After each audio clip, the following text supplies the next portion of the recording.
반갑습니다. 자, 잘 들리시나요? 제가 2014년, 10년 전에 밴쿠버에 와서 4년 정도 지낸 적이 있습니다. 그리고 4년 만에 이제 한국에 돌아갔다가 6년 만에 왔어요. 그래서 여러분들 여기서 밴쿠버의 삶이 어떤지 제가 4년을 살아봤기 때문에 압니다. 만만치 않죠? 그래서 지난번에 왔을 때 우리 존경하는 우리 김종현 목사님과 같이 이제 성경 연구하고 공부하는 시간을 그때 가졌었어요. 그때 제가 많이 배웠습니다. 돌아가서 제가 유튜브를 하나 했는데 김종호 바이블 스터디 어려우면은 제 이름 아시죠? 김종호 교수라고 치면은 나옵니다.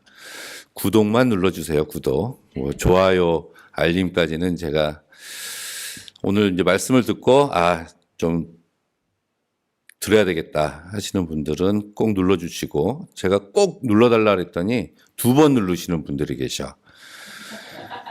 그럼 취소됩니다. 취소. 2번 누르면 취소되니까 3번은 돼요. 거기 이제 많은 어떤 성경에 대한 이런 것들이 있으니까 보시고 은혜 받으셨으면 좋겠어요. 저는 구약을 공부했습니다. 근데 오늘은 신약에 대한 말씀을 가지고 한번 나누어 보려고 해요. 일단 저희들한테 복음서가 마태, 마가, 누가, 요한복음 이렇게 4권이 있습니다. 같은 내용인데 왜 4권이 있을까? 우리는 고민을 하게 돼요. 근데 그 중에서도 마태, 마가, 누가는 또 같은 복음서다 해서 같은 관점을 가지고 있다. 그래서 공관 복음서라 그러고 요한복음은 좀 결이 좀 완전히 좀 틀립니다. 그래서 따로 이렇게 구분을 해요. 저는 신약 성서 중에서 이 뒤에 나오는 이제 로마서, 고린도전서, 갈라디아서 이런 바울 서신보다 이 복음서를 굉장히 좋아해요. 왜냐하면 예수님을 우리가 만날 수 있고 특별히 예수님이 주신 말씀을 저희들이 이제 접할 수 있기 때문에 그렇죠. 그래서 그러면 하나님의 아들이신 예수께서 이 땅에 오셔서 과연 어떤 일을 행하시고 무슨 말씀을 하셨는가? 그거를 우리가 이제 귀담아 들어야지 예수님의 제자가 되는 거라고 생각을 합니다. 자, 마태복음이라 그러면 이제 마태가 썼겠죠, 저자가. 그리고 마태 교회가 있었을 거예요. 마태 공동체. 그러니까 마태가 마태 공동체를 향해서 이제 기록을 남겼는데 복음서를 쓰게 된 가장 중요한 이유는 예수님을 눈으로 보고 직접 만났던 사람들이 죽어가고 있는 거예요. 시간이 지나면서. 그래서 기록으로 남겨야 되겠다. 그 생각을 해서 복음서를 쓰기 시작했다. 이렇게 보시면 됩니다. 근데 마태복음을 읽어보셨죠? 마태복음. 각각 복음서마다 특징이 있는데 이 마태복음 같은 경우는 그 교회 교인들이 구약을 잘 알고 있는 유대인들이었어요. 그래서 구약에 대한 인용이 굉장히 많습니다. 1장 1절 어떻게 시작해요? 아브라함이 이삭을 낳고 이렇게 시작하잖아요.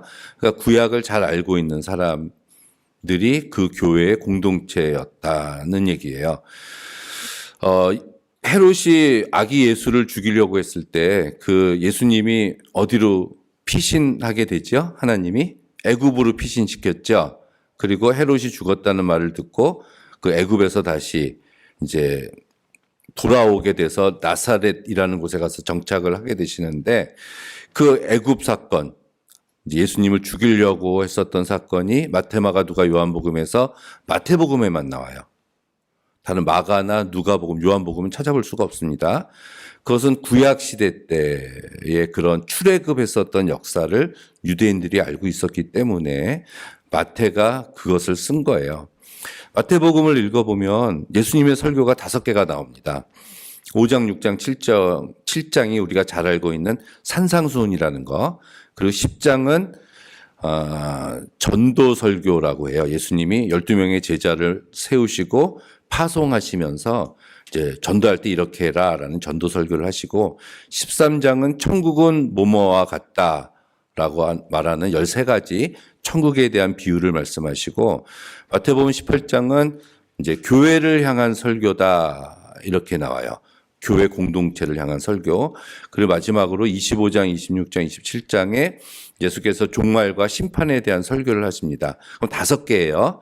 그러니까 마태복음 1장, 2장에 예수님 태어나고 이제 광야에서 시험 받고 그리고 이제 베드로 제자를 선택하고 나서 5장에 설교하시고 그 다음에 8장, 9장에서는 병 고치고 기적 베풀고 10장에서 전도 설교하고 11장, 12장에서 병 고치고 기적 베풀고 13장에서 설교하고 또 기적 베풀고 병 고치고 이렇게 5개의 설교 중간중간에 예수님이 행하셨던 일들을 이렇게 기록을 하고 있는 게 마태복음의 구조예요. 그리고 마지막 설교 끝나고 예루살렘 입성하시고 죽으시고 부활하시는 얘기. 쉽죠? 마태복음? 예. 왜 5개의 설교를 마태가 이제 마태복음에 써놨냐면은 이 5이라는 숫자가 유대인에게 있어서 또 이렇게 완전함 또는 말씀을 의미하는 이런 숫자예요. 그래서 우리가 처음 구약 성경의 5권의 책을 뭐라고 부르죠? 모세 오경이라고 부르고 율법이라고 얘기를 합니다. 시편이 몇 편까지 있어요? 150편까지 있죠. 근데 시편이 몇 권으로 돼 있죠? 5권으로 돼 있어요. 5권에 150편. 그래서 5은 이제 말씀을 뜻한다 이런 의미가 있는 것 같아요. 첫 번째 설교가 이제 7장에서 끝났습니다. 5장, 6장, 7장. 그리고 나서 10장에 두 번째 설교하시기 전에 이제 8장, 9장에서 예수께서 10번의 기적을 베푸시고 병을 고칩니다. 첫 번째가 문둥병자를 고치고 두 번째가 백부장의 하인을 고치고 세 번째가 베드로의 장모를 고쳐요. 그렇게 해서 네 번째, 다섯 번째, 여섯 번째 폭풍을 잠잠케 하시고 귀신을 쫓아내시고 그게 8장, 9장에 10번이 나오는데 왜 10번이 나왔을까도 생각을 해보면 출애굽할 때 애굽에서 10개의 재앙이 있었죠. 그거는 애굽의 10개의 신과 하나님이 1대1로 이제 맞짱을 뜨신 거예요. 1라운드. 나일강이 피로 변하고 이러는 거. 하나님이 이기고 2라운드 이기고. 그래서 이집트의 어떤 신보다 위대하고 강하신 신이 여호와 하나님이다라는 것을 그때 출애굽하면서 이스라엘과 애굽 백성들에게 보여주셨듯이 첫 번째 설교와 두 번째 설교에서 10개의 기적을 마태가 기록함으로써 하나님같이 위대하고 강하신 분이 예수님이시다. 이것을 이야기하고자 한 겁니다. 공부 같아요? 설교 같지 않고? 재밌죠? 자, 근데 첫 번째 문둥병자를 고쳤다는 것은 그 당시에 죄인이에요. 문둥병자는. 그래서 문둥병에 걸리면은 같이 공동체에 있지 못하고 바깥에 쫓겨나서 병이 나으면 들어올 수 있었거든요. 죄인을 첫 번째 고치셨고 두 번째는 백부장의 하인이라 그러면은 이 로마 이탈리아 로마 백부장의 하인이니까 이방인이었을 거다라고 생각하고 세 번째 베드로의 장모는 여자잖아요. 그러면은 이 유대인 구약에 대해서 잘 알고 있었던 공동체를 유지하고 있었던 마태 공동체를 향해서 첫 번째 예수님이 고친 사람이 죄인, 이방인, 그리고 여자였다는 얘기입니다. 그럼 여기서 우리가 이제 마태가 말하고 싶은 것, 곧 예수님의 사역의 초점이 무엇인지 우리는 살펴볼 수 있을 것 같아요. 예수님이 물론 하늘의 높은 자리에서 이 땅에 가장 낮은 자리로 내려오셨잖아요. 하나님과 동등됨을 취할 것으로 여기지 아니하시고 자기를 비어 종의 형체를 가져 사람이 되셨잖아요. 그러니까 신이 사람이 됐다는 거예요. 이것은 철학에서 가장 큰 겸손이 신이 인간이 된 겁니다. 이것은 사람이 바퀴벌레가 된 것보다 더 큰 겸손을 나타내요. 낮아지심이라는 얘기잖아요. 예수님이 이렇게 낮아져서 이 땅에 오셨고 이 땅에 이렇게 낮아져서 오신 예수님의 관심과 사랑의 대상은 이 땅에 있는 가난한 자들, 여인들, 이방인들, 죄인들이었다라는 것을 우리는 알 수가 있습니다. 그렇게 구약 율법에 철저했었던 유대인들조차도 마가복음은 복음서 중에서 제일 먼저 쓰여졌다고 이야기를 합니다. 또 16장이라서 좀 짧다 그래요. 가장 먼저 쓰여졌기 때문에 생생한 표현을 우리가 찾아볼 수가 있어요. 부사, 곧, 즉시 이런 말. 또 어린아이가 예수님한테 왔을 때 천국이 어린아이와 같지 않으면 들어갈 수 없다 이런 말씀 나오잖아요. 근데 그 어린아이를 안아줬다라는 표현이 마가복음에 나와요. 벌써 그래서 이 원 마가복음설이라 그래서 마가복음을 보고 마태하고 누가가 마태복음과 누가복음을 썼을 것이다라고까지 이야기를 합니다. 겹치는 부분이 굉장히 많이 있으니까 그만큼 제일 처음에 쓰여졌기 때문에 어떤 신학적으로 기록을 편집하거나 각색하지 않고 마태복음은 생생한 예수님의 모습을 우리가 발견할 수 있다라고 얘기를 해요. 자, 그 세 복음서에 마태마가 누가에 공통적으로 나오는 어떤 한 사건이 있는데 그게 뭐냐면은 예수께서 이제 사람들, 무리들과 같이 지내시면서 말씀을 막 전하고 있었어요. 그때 예수의 어머니였던 마리아가 문 밖에 와서 자기 아들이 미쳤다라는 얘기를 듣고 한 사람을 그 안으로 들여보냅니다. 그러면서 이제 어머니가 왔으니까, 가족이 왔으니까 예수님으로 하여금 밖으로 나와라 이렇게 한 사람을 보내는 그런 기사가 있어요. 기억하세요? 예, 그런 거 나옵니다. 그때 예수께서 마지막에 뭐라고 얘기하냐면은 이제 사람들을 가리키면서 누가 내 형제 자매냐? 하나님 아버지의 뜻대로 행하는 자가 내 형제 자매다. 그래서 누구를 가리켰다라는 표현이 나와요. 근데 마가복음에 보면은 주위에 있는 사람들을 가리키면서 이 사람들이 내 형제 자매다 이렇게 쓰여져 있습니다. 마가복음은. 근데 거기에 있는 사람들은 예수께서 가리킨 그 사람들은 그야말로 가난한 자들이에요. 아무것도 가지지 않는 자들, 병자들, 죄인들을 향해서 예수께서는 내 가족이다라고 선포하신 거예요. 이들이 내 가족이다. 근데 마태는 그런 사람들을 향해서 예수께서 자기 가족이라고 얘기한 것이 용납이 안 되는 거야. 마태는. 그래서 사람들을 가리켰다는 그 표현을 제자들을 가리켰다라고 이렇게 바꿔놔요. 그럼 확인해 보시면 압니다. 제자 정도는 돼야 예수님의 가족이 될 수 있다는 얘기예요. 누가는 이게 골치가 아파. 이게 누구를 가리켰다고 얘기를 빼먹었어.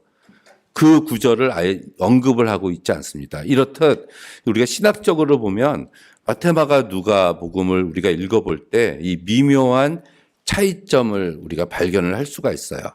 한 가지 더 예를 들면 12의 혈루증 앓던 여인을 고친 사건이 있죠. 거기 보면은 마가복음은 예수님의 옷을 만졌다 이렇게 나오고 마태복음은 예수님의 옷자락을 만졌다 이렇게 나옵니다. 헬라어가 틀려요. 원어가 우리 복음성가도 있죠. 예수님이 옷자락 만진다는 옛날 그 복음성가 있어요.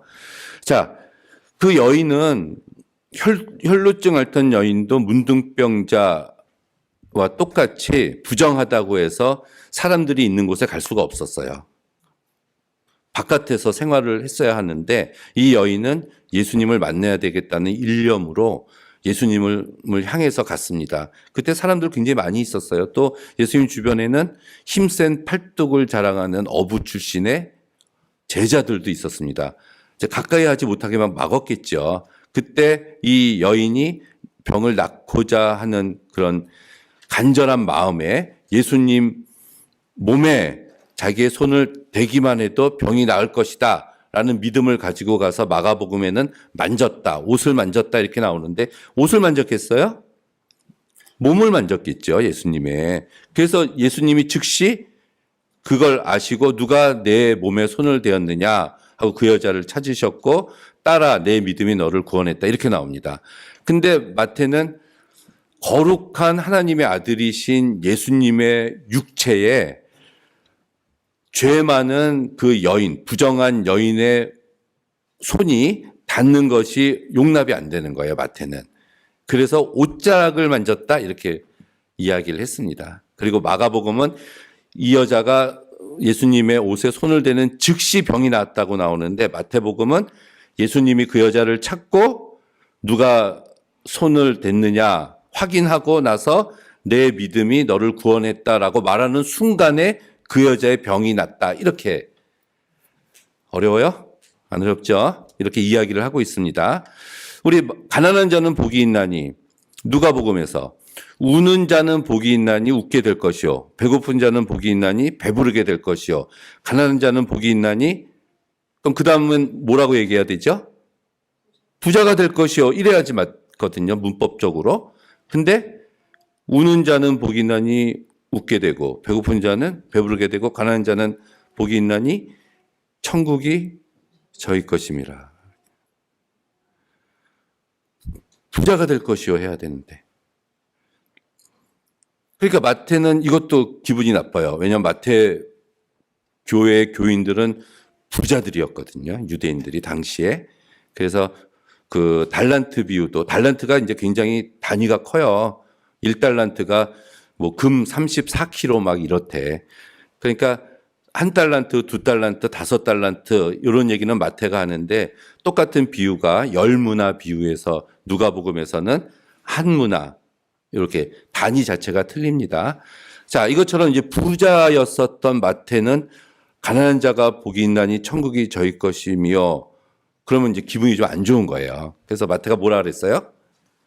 마음이 가난한 자는 복이 있나니 심령이 가난한 자는 팔복에 산상수훈에 그렇게 나오잖아요. 그렇게 이야기를 하고 있습니다. 야, 이거는 제가 복음 그럼 성경이 틀렸어? 이 얘기를 전하고 있는 게 아닙니다. 각자 우리가 기록을 하다 보면은 자기의 신학도 있고 관점도 있고 나타내려고 하는 자기의 어떤 주장이 있어요. 그래서 그런 흐름으로 이제 복음서도 기록이 됐습니다. 물론 하나님이 계시해 주셔서 성령의 영감을 받은 마태, 마가, 누가가 복음서를 썼습니다. 우리는 한 사건에 대해서 그 마태면 마태, 마가면 마가만 보는 게 아니라 같이 비교해서 볼 때 훨씬 더 풍성한 하나님의 뜻을 발견할 수 있다라는 뜻에서 제가 이렇게 말씀을 드리는 겁니다. 예. 자, 그래서 저는 개인적으로 어떤 의미에서는 마가복음을 저는 굉장히 좋아해요. 생생한 현장감을 느낄 수 있다. 자, 근데 오늘 본문은 이제 누가복음이에요. 뭐 요한복음은 넘어갑시다. 요한복음은 어려워요. 사실은 저희가 읽고 공부하기가 어렵고 왜냐하면은 이거는 예수님의 행적에 대해서 적어놨다기보다는 어떤 신학 책에 굉장히 가깝습니다. 그래서 우리 그 앞에 12장까지는 예수님의 모든 사역을 앞에다가 다 위치시켜 놓고 그다음 그 13장, 12장 이후부터는 예수님의 설교예요. 설교. 그래서 그 설교 부분이 사실은 굉장히 신학적인 의미를 담고 있어서 우리가 성경을 읽을 때 마지막에 볼 책이 이제 요한복음이다. 뭐 이렇게 보면 되고. 근데 요한복음에 예수께서 예루살렘으로 3번 올라가셨다. 이런 기록이 나오거든요. 다른 명절이 한 번 또 나오는데 그것까지 포함하면 4년인데 아무튼 우리가 요한복음에 보면은 6월절을 지키러 예루살렘에 3번 가세요. 그래서 예수님의 공생애가 3번이구나. 우리가 이렇게 알 수 있게 된 겁니다. 근데 이제 누가복음은 또 이제 굉장히 독특한 구조를 가지고 있어요. 누가복음의 1장 1절을 보면은 데오빌로 각하여라고 누가가 데오빌로라는 사람한테 예수 그리스도가 누구인가에 대해서 이렇게 편지 글을 썼거든요. 그런데 사도행전 1장 1절에도 그 얘기가 나와요. 데오빌로 각하여 내가 먼저 쓴 글에는 예수님의 이렇게 해서 죽었다가 부활하신 것까지 썼는데 이제 사도행전에 내가 2번째 편지를 당신한테 쓰는데 그 이후에 복음이 어떻게 됐는지에 관해서 제가 또 편지를 씁니다. 이런 구절이 나오거든요. 그렇다면은 누가복음하고 사도행전은 누가 썼어요? 누가가 썼다는 거. 그래서 누가문서 1이 누가복음이고 누가문서 2가 사도행전이라는 거. 그러면 읽을 때 같이 읽어야 된다는 얘기입니다. 저자가 같아요. 그리고 흐름도 같아요. 그래서 사도행전 제일 마지막 28장 어떻게 끝나죠? 로마의 감옥에 잡혀 있었던 이제 사도 바울이 그 감옥이라 해서 이제 이랬던 교도소가 아니라 그 집이에요. 집 로마에 있는 한 집에 그 집에서 이제 나오게 됐다 하면서 이제 끝나거든요. 그러니까 복음이 어떻게 로마에까지 전파가 되었는지를 설명하고 있는 게 사도행전입니다.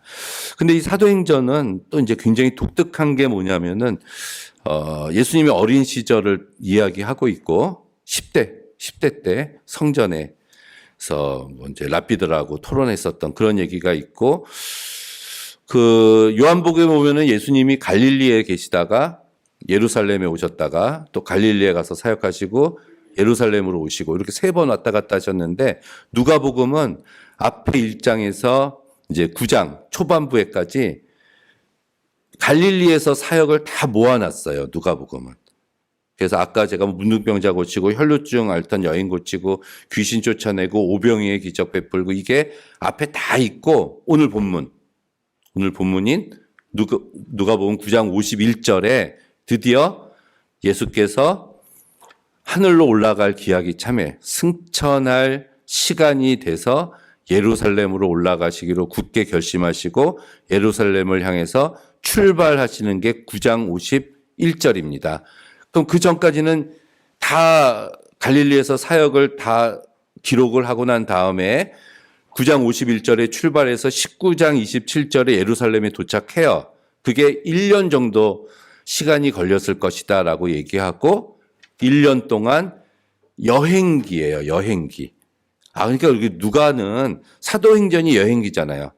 바울의 1차 전도여행, 2차 전도여행, 3차 전도여행처럼 바울은 누가복음을 써도 9장 51절부터 19장까지 예루살렘을 향해서 예수님이 여행하는 여행 기록으로 이렇게 적어놨고 19장에 도착하시고 마지막 일주일 지내시고 죽으시고 부활하시고 엠마오로 가는 두 제자에게 나타나시면서 누가복음이 끝납니다. 자, 그러면 1년 동안 여행기라고 했는데 이 여행이 왜 필요했을까요? 오늘 이 본문에 이게 있어요. 19장 51절이죠. 근데 요거 바로 앞에 19장 31절에 어떤 사건이 있었냐면 예수께서 베드로와 야고보와 요한을 데리고 산에 올라가서 기도하십니다. 그때 엘리야와 모세가 나타나서 음성을 들려주고 베드로가 여기가 조사오니 초막 셋을 짓되 하나는 엘리야를 위해서 하나는 모세를 위해서 하나는 주를 위해서 짓겠나이다. 이런 구절이 31절에 나오거든요. 그때 하늘에서 어떤 음성이 들리냐면은 별세라는 단어가 나와요. 이제 별세할 때가 됐다. 별세가 무슨 뜻이죠? 세상과 이별한다는 거죠.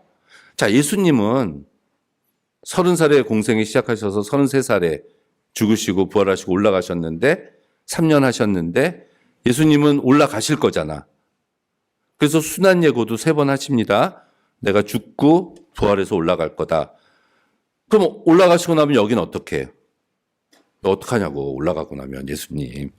이 땅에서 하나님의 나라의 사역이 계속 돼야 될 거 아니에요. 그 일을 누가 해야 돼요? 예수님의 제자들이 해야 된다는 얘기지.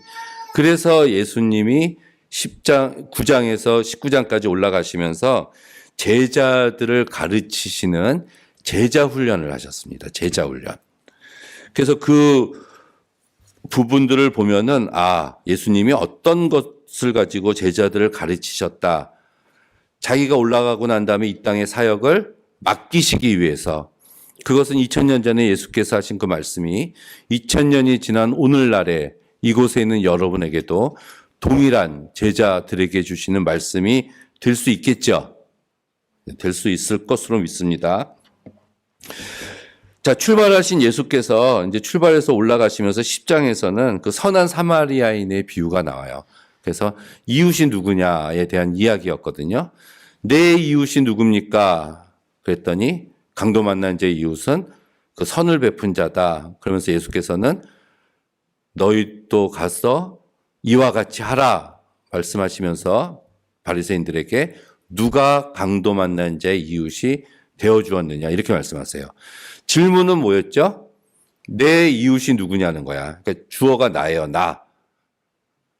내가 이 정도 사람인데 내 이웃이 될 만한 자격은 이 정도 되는 사람이 내 이웃이 되지 않겠습니까? 라고 바리새인이 질문했는데 예수께서는 누가 강도 만난 자의 이웃이 되어 주었느냐? 너희가 이웃이 강도 만난 자, 가난한 자들의 이웃이 되어 주어라 사랑하라라는 말씀이죠. 이게 선한 사마리아인의 비유입니다. 그럼 성경은 딱 두 줄로 요약할 수 있어요. 하나님 사랑하기와 이웃 사랑하기입니다. 내 마음을 다하고 뜻을 다하고 성품을 다하고 내 목숨을 다하여 하나님을 사랑하라 하나, 또 하나는 내 이웃을 내 몸과 같이 사랑하라. 딱 두 가지 율법이거든요. 그럼 이웃은 누구예요?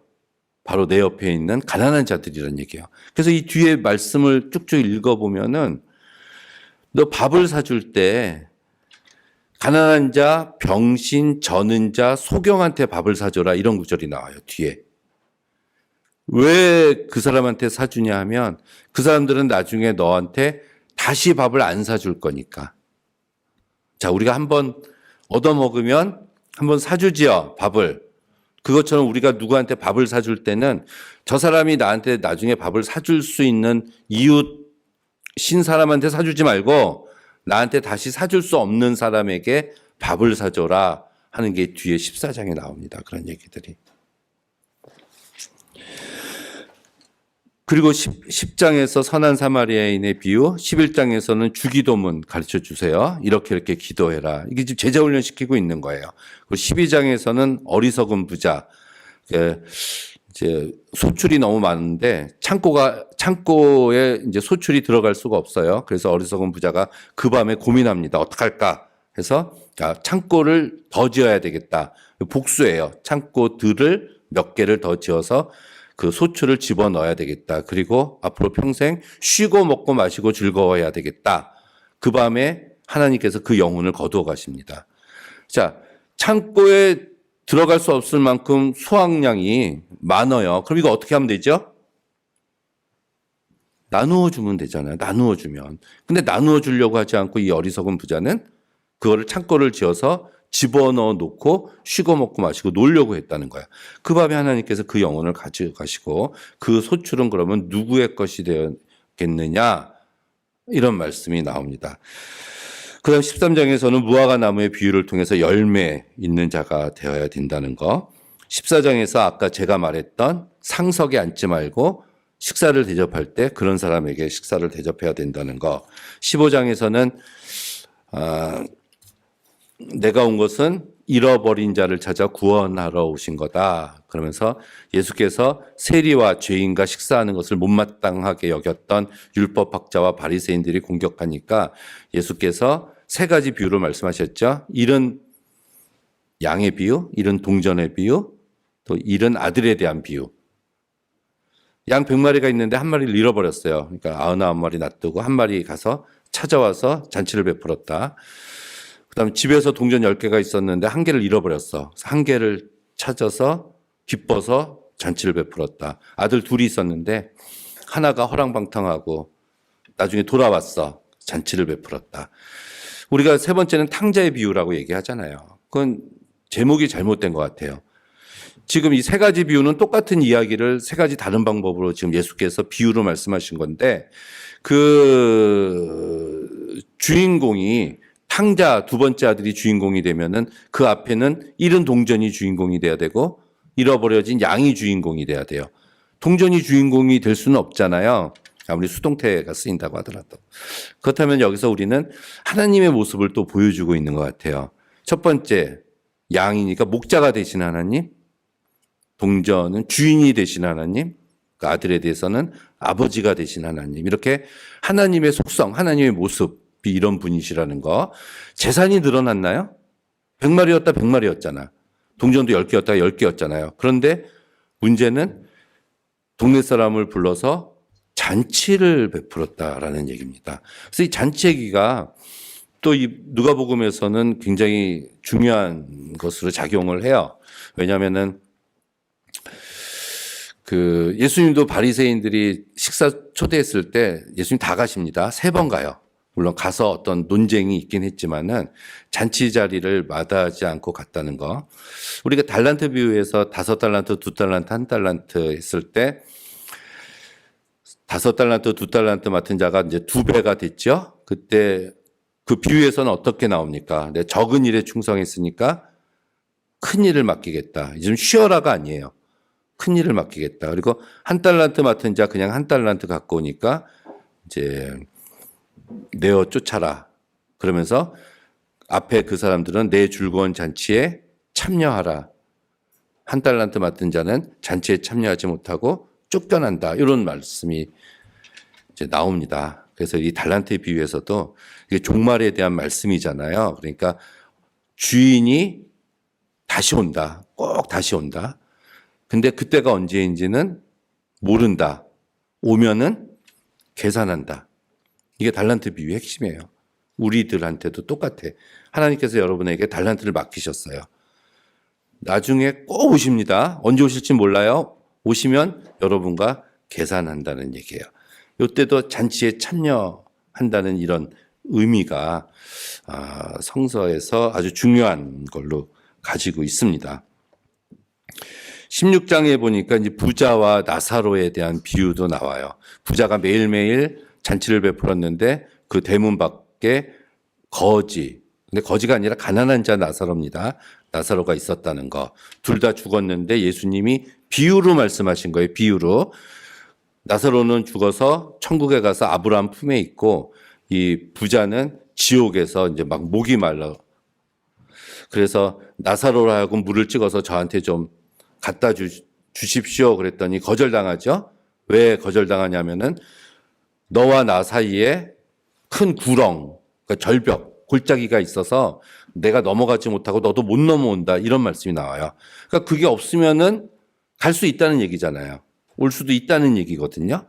그럼 그 구렁이 뭐냐는 거야.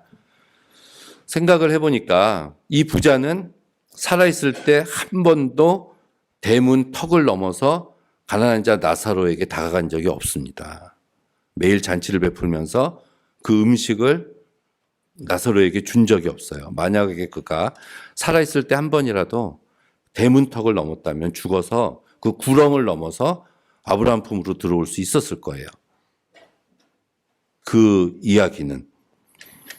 믿으십니까? 자, 이러면서 이제 요 14장 20절, 21절 이런 데 보면은 이제 아버지나 이제 부모나 뭐 가족이나 친척이나 또 너 자신까지도 부인하지 않으면 내 제자가 되지 못한다. 14장에 그런 말씀이 나옵니다. 그건 이제 우선순위를 하나님께 두라 뭐 그러면 될 것 같아요. 그런데 그 14장 32절인가에 가면은 내 소유를 팔아 가난한 자들에게 나누어 주지 않으면 내 제자가 되지 못한다. 이런 말씀이 나와요. 이건 좀 힘들잖아요. 그렇죠? 내 소유를 팔아 가난한 자들에게 나눠 주지 않으면 제자가 되지 못한다. 힘든 부분입니다. 이거 어떻게 하지? 어떻게 하지? 하면서 이제 우리는 고민을 해요. 이 고민을 아까 어리석은 부자나 이 부자와 나사로의 그 부자도 이제 고민을 했을 거예요. 이들은 천국에 가지 못했다라고 볼 수가 있죠. 그러다가 아까 19장에 도착한다 그랬는데 이제 18장에 왔어요. 거기에 보니까 여러 가지 이야기가 나오는데 첫 번째로 이제 불의한 재판관에 대한 비유가 나옵니다. 과부가 가서 계속 번거롭게 막 해서 기도했다. 그러니까 낭망하지 말고 간절히 기도해라. 그 다음에 나오는 이야기가 그 바리새인과 세리의 기도, 성전 맨 앞에 나와서 기도했었던 그 바리새인과 뒤에서 기도했었던 세리. 근데 예수께서는 이 세리가 바리새인보다 더 의롭다 말씀하셨고, 그 다음에 어린아이가 다가왔을 때 어린아이와 같지 않으면 천국에 갈 수 없다는 말씀이 여기 나오고, 그 다음에 부자관원이 나와요. 부자관원이 예수님을 찾아왔잖아요. 어떻게 해야 천국에 갑니까? 율법을 지켜라. 율법 다 지켰어요. 그러니까 예수님이 뭐라 그러죠? 내 소유를 팔아 가난한 자들에게 나눠주고 나를 쫓아라. 그랬더니 그 부자관원이 어떻게 했어요? 근심하고 돌아갔어요.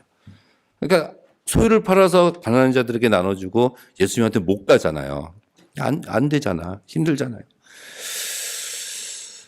있을 수 없는 얘기를, 이상적인 얘기를 한 것인가. 근데 이제 예수님이 도착했어요. 그 전에 이제 소경 둘을 고치고 예수님이 드디어 여리고에, 예루살렘으로 입성하기 직전에 여리고에 갔는데 그때 삭개오를 만납니다. 삭개오. 뽕나무 위에 올라갔잖아요. 왜 올라갔어요? 예수님 보려고? 가서 보면 되지. 왜 나무 위에 올라가? 키가 작았다. 키가 작아도 가서 볼 수 있지 않아요? 키가 작아도 다른 사람들이 많아서. 자, 예수님이 이때는 막 인기가 많았어요. 그래서 예수님이 오신다 그러니까 수많은 사람들이 가서 예수님을 봤습니다. 이들은 잘못한 게 없어요. 누굴 보고 있죠? 예수님을 바라보고 있습니다. 우리도 어떻게 해야 돼?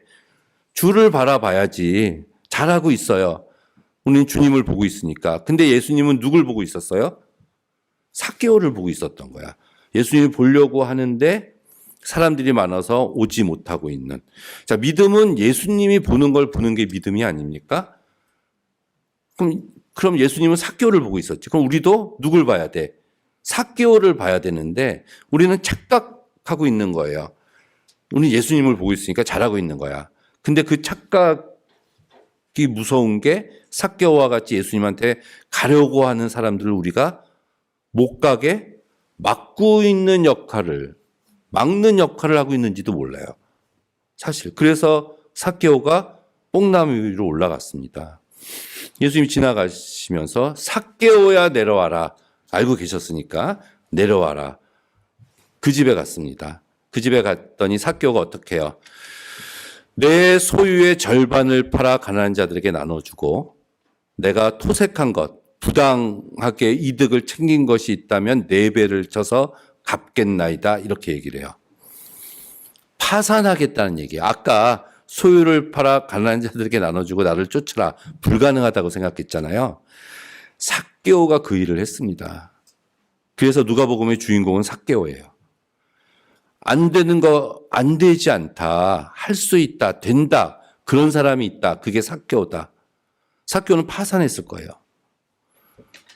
그때 예수께서 뭐라 그러죠? 오늘 이 집에 구원이 이르렀다. 이렇게 말씀하십니다. 삭개오는 아브라함의 자손이다. 그래서 주인공이 삭개오, 누가복음은 그 이야기를 하려고 누가가 이 이야기를 한 것 같습니다. 예수 믿고 불행 끝 행복 시작은 아닌 것 같아요. 제가 보니까 예수 믿어도 암에 걸리고 교통사고 당하고, 저는 예수 믿고 비즈니스 망한 사람 봤습니다. 새벽 예배 오다가 교통사고 나서 죽은 사람도 봤어요.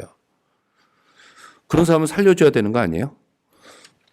바울은 고린도후서 11장 45절 이후에 보면은 복음을 전하고 있는데 40에 한 번 감한매를 5번 맞고, 그러니까 35대씩 맞는 태형, 그걸 5번을 맞고 강도 만나고 물속에 빠지고, 뭐 최소한 복음 전하고 있는 사도 바울의 매는 안 맞게 해주셔야 되지 않아요? 하나님께서. 할렐루야 축구팀이 항상 이깁니까? 올림픽 금메달리스트가 다 기독교인이에요? 아니란 말이에요. 아닙니다. 예수 믿고 불행 끝 행복 시작이 아니라 오히려 고난은 똑같이 와요. 우리가 예수님이 우리와 함께 하신다 할 때 우편에 예수가 계신다 이런 얘기 많이 하죠. 주가 우편에 계신다. 그럼 여기잖아요. 여기. 여기에 주님이 계셔서 나와 동행한다는 거예요. 내가 믿음이 좋으면 예수님과 밀접한 거고, 내가 믿음이 약하면 예수님이 저기 계신 거야. 이제 붙잡아야 돼요. 내 오른손이 할 일은 예수님을 붙잡는 역할이고, 우편에 계신다는 것은 예수께서 내 오른손이 되어 주신다는 얘기입니다. 예수 믿었다고 내 앞길이 고속도로 탄탄대로가 되는 게 아니에요. 똑같이 어려움이 있고 고난이 있고 굴곡이 있는데 대신 주께서 내 오른손이 돼 주셔서 그 앞길을 나와 동행해 주시고 물리치고, 때때로 내가 넘어져도 주께서 일으켜 세워 주신다는 것이 믿음입니다. 세상 사람과 그래서 구별된 삶을 살아야 된다는 거예요. 철저한 자기 부인이 있어야 되고, 각고의 노력이 있어야 되고, 치열한 삶의 열매로 그 모습이 나타나야 되고요. 온전한 자기 헌신이 있어야 됩니다. 무엇보다도 손해보는 삶이에요. 기독교인의 삶은. 내가 예수 믿고 나서부터 그 다음부터는 손해봐야 돼요. 왜냐하면은 내 소유를 팔아 가난한 자들에게 나눠줘야 되는 거거든. 나에게 하나님께서 재물을 허락하셨다면 그만큼 주의 일을 할 수 있는 기회를 주신 겁니다. 기회. 제가 소유를 팔아 이 말씀이 여러분 지금 가서 당장 차 팔고 집 팔고 교회에다 헌금하라 이런 얘기가 아니잖아요. 예? 그만큼 이 가난한 자들을 생각하는 이런 마음, 자기 희생, 밑바닥까지 낮아지는 겸손, 뼈를 깎는 자기 성찰 이런 것들이 저는 기독교의 믿음이라고 생각하고 그것을 예수께서 제자 훈련을 통해서 가르쳐 주신 것이고 우리 기독교인의 믿음의 삶도 저는 그런 삶이라고 생각을 합니다. 창세기 18장에 하나님께서 아브라함을 부르신 이유가 분명히 나와요. 의와 공도를 행하려고 내가 아브라함을 불렀다. 창세기 18장 19절에 하나님의 뜻은 이 땅에 정의와 공의가 실현되는 겁니다. 그것을 위해서 하나님께서는 아브라함을 부르셨고 그것을 위해서 하나님께서는 여러분들을 부르신 거예요. 여러분들이 해야 될 일은 이 땅의 정의를 위해서. 자, 17장 누가복음 17장에 하나님 나라는 눈으로 볼 수 있게 임하는 것이 아니요 여기 있다 저기 있다는 것이 아니라 너희 마음속에 있다 이렇게 나옵니다. 누가복음 17장. 예수께서 2000년 전에 이 땅에 오셔서 하나님 나라를 선포하셨어요. 천국이 가까이 있다. 근데 궁극적인 또 하나님 나라는 우리가 죽어서 가는 그 나라는 아직 또 뒤에 있어요. 그래서 이미와 아직 yet과 already의 긴장 관계 속에서 우리가 살고 있다 뭐 이렇게 얘기를 하거든요. 그래서 궁극적으로 완성되는 하나님 나라는 나중에 오지만 하나님께서 2000년 전에 이 땅에 오셔서 하나님 나라를 선포하셨기 때문에 우리는 이 땅에서 하나님의 나라가 이루어질 수 있도록 가난한 자는 복이 있나니 천국이 너희 것이다. 예? 가난한 자의 마음을 가지고 내 주변에 힘들고 어려운 사람을 위해서 또 정의롭고 공의롭게 생활해 나가는 것이 저는 참 그리스도인의 삶이다 이렇게 생각을 하고 여러분들이 그런 삶에 그래서 주님께 칭찬받는 여러분 되시기를 주님의 이름으로 간절히 축원합니다. 은혜롭고 자비로우신 살아계신 아버지 하나님, 주님 나라가 이 땅에 임할 수 있도록 인도하여 주시옵소서. 저희들의 젊음과 저희들의 시간과 가지고 있는 것을 통해서 하나님 나라가 이루어지게 하시고 그 나라에 저희들이 헌신하게 하여 주시옵소서. 승천할 기약이 차감해 예루살렘으로 올라가신 예수님의 그 길처럼 저희들도 언젠가 주님을 만나는 그날까지 주를 향한 그 여정을 계속할 수 있도록 도와주시옵소서. 예수님의 이름으로 기도드렸습니다. 아멘.